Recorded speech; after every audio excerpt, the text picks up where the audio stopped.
Ika-7 kabanata. Agad kong pinulot yung sandok mabilis na tumalikod sa kanya. I just take a footsteps away when he suddenly held my arm.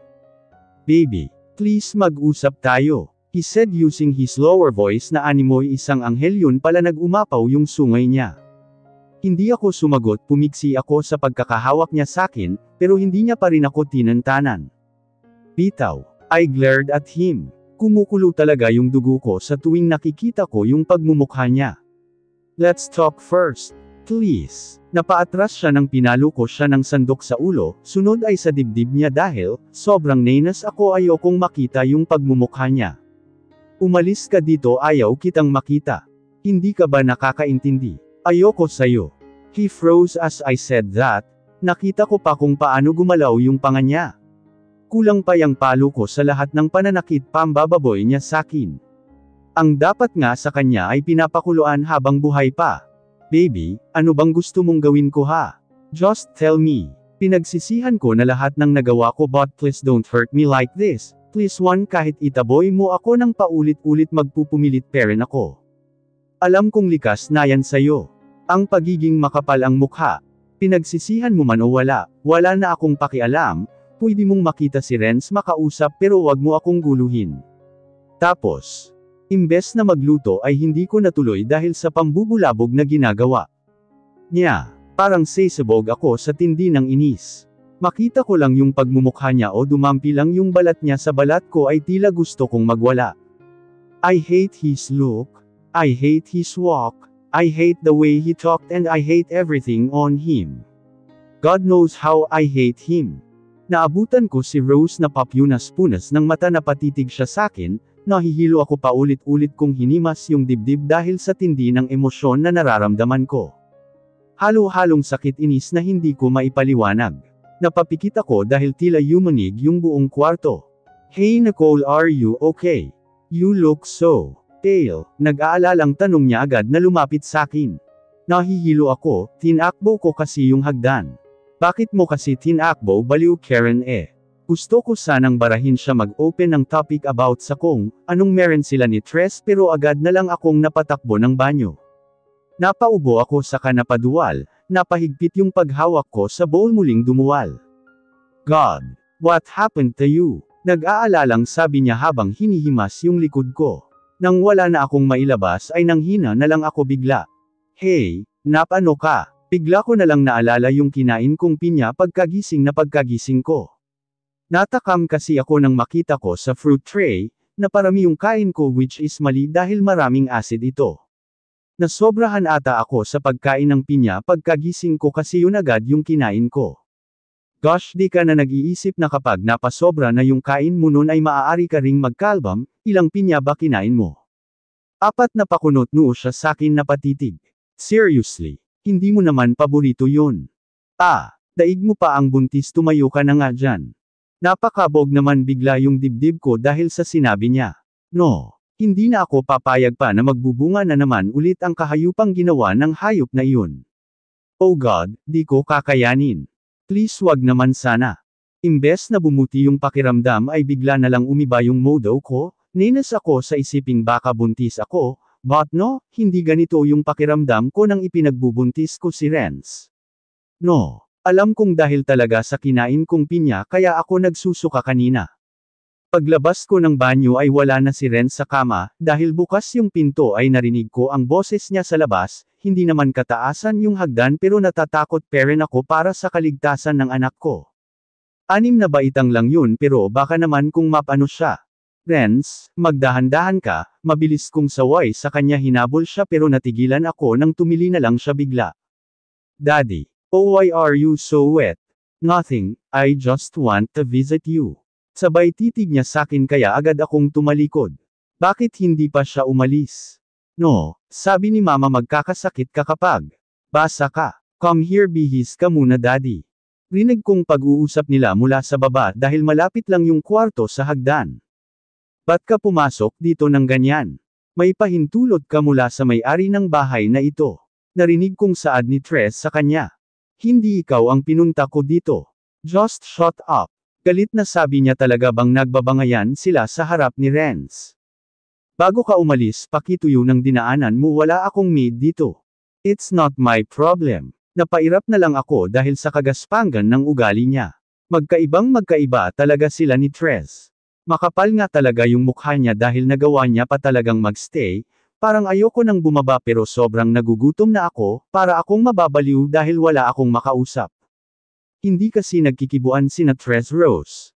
Si Renz lang yung puro daldal. Magkalaro sila ng ama niya ramdam na ramdam kung tinatitigan niya ako. Kapag hindi ko sinasadyang mapadako yung tingin ko sa kanya ay kumukulo yung dugo ko, napapairap ako sa kanya ang sarap niya lang balibagan. Nagpasalamat ako ng sobra nang umalis na siya, tila ayaw pa ni Renz na umalis siya, hindi na naging mabuti yung pakiramdam ko simula kaninang umaga. Hindi ko pere nakakausap si Rose dahil ayaw niyang pag-usapan yung tungkol sa kanila ni Trez, ang sarap niya ring balibagan. Hinayaan ko na muna siya. Hindi rin ako makatulog sa gabi kung ano-ano na lang yung pumapasok sa isip ko, until I remembered the death anniversary of my mother, until now.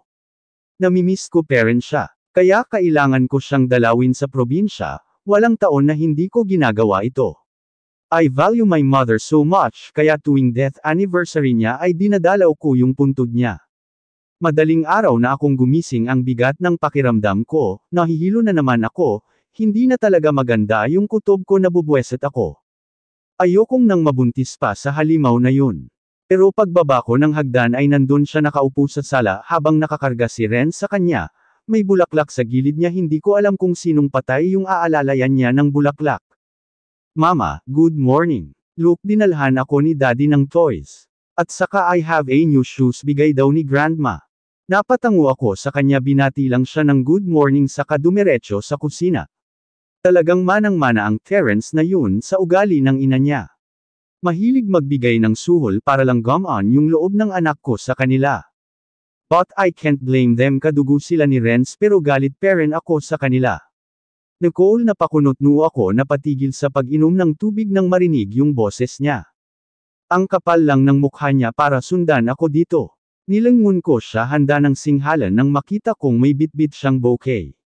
Napatitig ako sa kanya ganun din siya sakin. Iniwas niya yung mukha niya umubo sa kabilang side, narinig ko ring sinisipon siya. Bakit sinabi ko bang magpaulan siya sa labas kahapon? Kasalanan niya na yun. I'm sorry, please, sabay abot niya sakin ng bouquet. Napatawa ako inabot yung bulaklak mula sa kanya. Mabilis kong hinagi sa trash bin. Hindi ko kailangan yan. Diba sabi ko wag mo na akong kausapin? Nakita ko sa mukha niya kung paano siya nasaktan sa ginawa ko, blanko yung mga mata niyang nakatitig sakin. Matagal yun hindi ko alam ba't tila tinutusok ako ng karayom sa dibdib. Nag-init yung mukha ko nag-iwas ng tingin.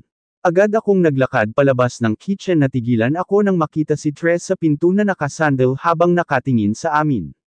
Dapat lang na hinagis mo yun, I remembered ganyang mga bulaklak din yung dinadala niya sa mga babae niya am I right? Nang uuyam na komento niya. Hindi na ako lumingon pa sa kinaroroonan niya upang alamin yung reaksyon niya, magalit man siya sa kakambal niya alam ko namang totoo ang mga sinasabi nito. Mas lalo lang nadagdagan yung inis ko sa kanya. Kahit ilang babae pa ang meron siya wala akong pakialam. Ilalampaso ko pa silang magkasabay Buweset. Punong-puno ng kabatripan yung araw ko. Iniwan ko muna si Renz kay Rose para pumunta ng grocery store. Walang pasok ngayon bukas may duty na ulit ako kaya kailangan kong mamili. Kasama ko si Trez lagi ko siyang nakikitang malalim yung iniisip. Nahihirapan daw kasi siyang kausapin si Rose gusto na lang mag-file ng annulment. Hindi ko nga alam kung may feelings ba sila sa isa't isa. Pagka-uwi namin ay nadatnan namin yung heyap niyang kambal sa labas ng sasakyan niya, madilim yung mukha niya habang nakatitig sa amin habang bumababa kami ni sasakyan. Hindi ko na lang pinansin napatingin na lang ako nang mabilis niyang pinaharurot yung sasakyan niya paalis. Inayos ko yung mga gamit namin ni Renz papasok na ulit siya ng school. Hindi ko na talaga alam yung gagawin ko sa tuwing sama-sama yung pakiramdam ko. I hate that bastard. Ayokong isipin na may laman yung tiyan ko, gabi-gabi na lang yata ako nananalangin na sana wala, delayed ako ng 1 linggo na kinakabahan na ako. Hey Nicole. Hi Renz, how's your weekend? Ayos lang po Tito Sandro, ngumiti siya kay Renz ganun din sakin. Himala yatang hindi kayo hinatid ni Terence. Hindi na nga siya pumupunta pa ng rest house ni Tres. Mas mabuti na ngayon. Kung hindi na siya magpapakita pa edi wag. Di na may pintay ang mukha mo but still you look beautiful and stunning. Agang-aga ng bobola ka na naman Sandro. Narinig ko ang pagtawa niya panay titig niya sakin. I'm telling the truth Nicole. Mas lalo kang gumanda. Wala pa rin ba akong pag-asa? Maya-maya ang sersyusong tanong niya. Hindi ko nalang pinansin yung sinabi niya. Pero ngumiti pa rin siya sakin, hinatid niya pa kami ni Renz bago siya umalis. He's a good looking guy pero hindi ko magawang ma-attract sa kanya. Pakiramdam ko lumulutang ako habang nagtuturo sa mga bata. Ang sakit ng ulo ko kaya binigyan ko na lang sila ng activities. Pagdating ng uwian ay sinundo kami ni Tres. Uncle, Daddy told me kakain daw kami sa Jollibee after pasok sa school, di ba ma? Napatingin ako sa kanya dahil wala naman akong kaalam-alam sa usapan nila ng ama niyang ubod ng kademoniyuhan. It's not a problem, edi tayo ang kakain doon, baka busy lang yun. Hanga ako kay Tres dahil kahit magkagalit sila ng kambal niya ay hindi niya pa rin hinahayaang madamay at saka malason yung isip ng pamangkin niya. He is what every woman dreams of. Sa totoo lang swerte nga ni Rose sa kanya pero ewan ko kung bakit, para silang sasabog na mga bomba kapag nagkikita, ang rason ni Rose wala nang silbi ang kasal nila. But Tres insisted, hindi pa daw kasi lubos na nakabayad yung pamilya ni Rose sa pamilya niya, really? Is that the real reason? Baby, dahan-dahan lang kapit ka na lang kay mama, nagmamadali kasi siyang bumaba nang makapag-park kami. Naglakad na lang kami dahil medyo malapit na din yung Jollibee. Pero sa isang restaurant na nadaanan namin ay nabigla ako nang makita ko ang ama niya, hindi ko alam ba't nanlamig ako nang makitang may kausap siyang babae sa loob. Lalo na nang hawakan niya yung kamay ng babae. Tila pinupit ako sa di malamang dahilan. Ma, that's daddy. Niyaya ko si Renz pero gusto niyang pumasok sa loob. Naninikip yung dibdib ko sa sobrang inis, kung makapagsalita ay tila totoo lahat ng mga sinasabi niya. Buti na lang hindi agad ako nagtiwala sa mga salita niya. I hate him so much. Napatingin si Tres sakin pinanlamigan ako ng kamay, dahil bigla na lang sumama yung pakiramdam ko. Nicole, are you okay? Pumasok na lang tayo, ang hirap tanggihan nitong anak mo, tumango na lang ako kahit halos sasabog na ako sa sobrang inis. Naiiyak ako dahil sa galit na nararamdaman ko ngayon, napakahayop niya. Pagbukas ng glass door ay agad na tumakbo si Renz papunta sa kanya, nagulat pa siya nang makita yung anak niya noong mapadako yung tingin niya sakin. Pero ako yata ang mas nagulat nang makilala kung sino yung kausap niya. It was Shine, his ex-girlfriend. Napatitig din siya sakin, halos pinipiga ako ng paulit-ulit. Out of all people, bakit siya pa ang kaharap ko ngayon? Wow! Are you two dating? Come back na ba? Puti naman ng masolo ko na si Nicole bro, pang-uuyam niya nagtagas ang bagang niya nang sabihin ni Tres iyon. Pero embas na matuwa ay parang sasabog ulit ako, nasasaktan akong makita silang magkasama, siguro nararamdaman ko ito dahil ako ang naging dahilan ng hiwalayan nilang dalawa. Ang totoo ayoko na dito. Parang gusto ko na lang tumakbo palabas. I should not feel guilt dahil sa mga nangyari noon dahil hindi ko ginasto lahat ng yun. Pero tila ako pa rin ang lumalabas na may kasalanan dahil sa mga titig niya sakin, hindi ako umimik agad, akong umupo nang umikot bigla yung paningin ko. Nicole, are you okay? Gusto mo bang lumabas na lang tayo? Tres asked me, pakiramdam ko lahat sila nakatitig sakin. Mauna na ako sa labas, kayo na lang ni Renz ang kumain. Agad akong tumayo pero napahigpit na lang yung pagkahawak ko sa upuan nang umikot ulit yung paningin ko. Mabilis akong inalayan ni Tres. Ngayon ko lang napagtanto na puro lang siya salita, dahil kung kaming dalawa lang ay halos lumuluhod siya sa pagmamakaawa, ngunit kapag may ibang tao na ay siya pa rin yung Terence na halimaw na nakilala ko. Siguro nga naayos na nila ang lahat kaya hindi na siya bumalik pa para kulitin ako, aaminin ko sobrang nasaktan ako. Halos gusto ko silang balibaging dalawa. Sir, any problem po? Narinig kong boses ng isang babae. Pagbukas ko ng mga mata ko ay ang halimaw na Terence agad yung nakita ko. Nakita kong mabilis siyang napatayo lumapit sakin, pero wala na akong may narinig pa and everything went black. Nagising ako sa di pamilyar na kwarto, puro puti yung nakikita ko, unti-unti kong naalala na nahimatay ako kanina sa restaurant. May naramdaman akong tao sa gilid ko. Kaya lumingon agad ako. You're awake? Agad niya akong niyakap na patulala na lang ako. I can't explain the feeling I'm feeling right now. Pero agad ding nanigas yung anyo ko. Nang maalala yung nangyari kanina. Bumalik na lang bigla sa alala ko yung nakita ko sa restaurant na yun. Siya ang babae niya, or should I say yung girlfriend niyang si Shine. Nasaan ba si Tres ba't ang halimaw na ito ang nakabantay sakin? Tinulak ko siya na patitig siya sakin na namumula yung mga mata niya. Gusto ko sana siyang sigawan kung hindi lang may pumasok na doktor. Good afternoon, kamusta yung pakiramdam mo? Nahihilo ka ba or may masakit sa'yo? The doctor asked me. I'm fine doc. Ngumiti siya sakin tumango. Alright, kung ganun ay mabuti. For now sasabihin ko na ito total nandito naman kayong dalawa. You are 5 weeks pregnant. What? Gulat na tanong niya na patitig siya sakin pero agad akong nag-iwas ng tingin. Yes, you looked shocked but looks happy. You can come back next week. For the first check-up. Advice ko lang wag pabayaan ang sarili maging stress, avoid doing hard household chores, and always eat unhealthy food para sa ikalulusog ni baby. Alright. Also you can check your bills, kung hindi na talaga masama yung pakiramdam mo ay pwede ka nang ma-discharge. Nagpintig yung tenga ko parang gusto kong humagulal ng iyak, niyakap niya ako pero nawalan ako ng lakas para itulak siya. Get off me. Baby. Did you hear that? May second baby na tayo, and that broke my heart dahil kahit kailan hindi kami magiging buo, kahit ano pang panlilinlang na gawin niya sakin. Hindi niya na ako mapapaniwala pa. Hindi ikaw ang ama nito kundi si Tres. Umalis ka na. Natigilan siya unti-unting dumilim yung mukha niya. Nagtagas yung bagang niya habang nakatitig sakin. Yung tuwa sa mga mata niya ay bigla na lang napalitan ng galit. Really? Ganyan ka ba kagalit sakin para sabihin yan ha? Nicole, you can't fool me. That child is mine. Kaya kung patunayan yan pero hindi ko na kailangan pang idaan sa prenatal DNA test, kung gayong alam kong anak ko yung dinadala mo.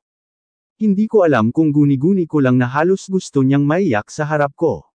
His eyes turns red while staring at me. Anong gusto mo ha? Hindi ako dapat magalit sa'yo. Sa lahat ng nagawa mong pambababoy sakin. Lahat ng pananakit mo sakin. Sige magpalat tayo ng sitwasyon para malaman mo kung paano tubuan ng napakalaking galit. Ngayon sabihin mo sakin kung paano ko matanggap ang lahat ng ito. Umiiyak kung sabi hindi ko na mapigil ang humik bay, napahilamos siya sa mukha niya mabilis na nagpahid ng luha, hinawakan niya agad ako sa kamay hinalikan yung likod ng palad ko. I'm sorry one. I am begging you, paulit. Ulit ko na itong ginawa, hindi ko kayang bitawan ka pa, please let's build a family together and I promise ta. Tama na, itigil mo na ang lahat ng kalokohang ito. Hindi mo ako maloloko. Ang taong dapat mo hingan ng patawad pag makaawaan ay si Shine. Panahon na para ayusin mo lahat ng kamaliang ginawa mo noon. Purahin mo na ako dahil ako ang dahilan ng lahat kung bakit nangyari yun. Tuloy-tuloy na naglandas ang mga luha ko, napakasakit, ayoko na. No, don't say that, baby please don't say that. Pilit niyang hinahawakan yung kamay ko pero galit ako sa kanya, kung hindi niya na inulit pang babuyin ako di sana hindi mangyayari ito. Damn it, is this really what you want? Tumalikod ako sa kanya hindi na ako kumibo pa, hanggang sa bumukas yung pinto. Umalis ka na Terence, just let her go. Don't worry hindi ko pabayaan ang mag-ina mo. Narinig ko na lang ang pagkalampag ng upuan na tila binalibag niya. Ang malakas na pagbagsak ng pinto. You punished him too much. But please kung iiyak ka ng ganyan, just tell me to stop him for letting you go. Agad akong yamakap sa kanya ibinuhos ko lahat ng sakit sa kaluha ko, parang tinutusok ako ng kutsilyo sa dibdib, galit ako sa kanya ngayon ko lang nailabas kaya hindi ko siya kaagad magawang patawarin. Masakit para sa akin lahat ng iyon pero hindi ko akalaing susuko siya ng ganun kabilas, kasi ano? Ang totoo niyan ay nagkaayos na sila, ano ang kasunod na mangyayari? Magdurusa na naman ako sa piling niya ganun ba? Pagod na ako at gusto ko nang umuwi magkulong sa kwarto. Ngunit kailangan pa naming daanan si Renz kay Rose dahil mas nauna daw silang umuwi sa bagong apartment nito. Saglit lang ako wag kang magpakamatay dyan, gusto kong matawa sa sinabi niya nang lumabas siya ng sasakyan. May kukunin lang daw siya sa opisina niya. Naghintay ako ng ilang minuto ngunit wala pa rin siya, napakabog na naman yung dibdib ko nang muli kong makita si Shine, gusto kong matawa dahil pagkatapos niyang magmakaawa sa akin kanina ay nandito rin siya para kay Shine, dito pa talaga sa car park naglandiin ang mga heb. Napakasinungaling niya. Halos gusto ko na namang humagulaw ng iyak nang makitang magkayakap silang dalawa. Nag-iwas ako ng tingin hindi na naman nakaligtas ang mga luha ko. Ano ba ang nangyayari sa akin? Bakit ako nasasaktan ng ganito? Dapat nga maging masaya na ako pero kabaliktaran yung nararamdaman ko. Maya-maya ay sabay din silang umalis saka napahimas ako sa dibdib ko. Agad akong nagpahid ng mga luha nang makitang papalapit na si Tres. Pagdating sa bahay niya ay wala ako sa sarili. Nakiusap muna ako kay Rose na sumama siya pauwi, dahil hindi maganda yung pakiramdam ko. Ayoko na munang sabihin sa kanya na buntis na naman ako sa hayop na Terence na yun. Sobrang pagod na ako, ayokong marinig ang walang tigil na bunganga niya, kung sakaling sasabihin ko agad ngayon. Ayoko nang makita pa ang pagmumukha ng gagong yun. Hindi ako halos nakatulog, ngunit hindi pa lumabas yung araw ay nag-impake na ako ng mga gamit namin ni Renz. Uuwi kami sa probinsya, magpa-file na muna ako ng leave para sa death anniversary ni nanay. Sa susunod na araw pa yon pero gusto ko nang lumayo dito. Agad kong pinaalam kay Tres na aalis kami ni Renz, ihahatid niya na lang daw kami, babalik na lang daw siya sa susunod na araw, dahil marami siyang aasikasuhin. Si Rose ay hindi nagpahuli nang sabihin kung uuwi kami ng probinsya. Mas mabuting ang lumayo-layo na muna ako, ito ang lugar kung saan nagsimula daw kami. Ito ang lugar kung saan nagsimula lahat ng pagsasakit, paghihirap ko, sa pagbalik ko ay ganun pa rin ang nangyari, kaya lalayo na muna ako dito. Bahala na kung ano ang magiging takbo ng utak ko pagdating doon. Baka nga pag nakaapak na ulit ako sa probinsya ay hindi na ako babalik pa rito. Whatever pain I felt, I was ready to forget it.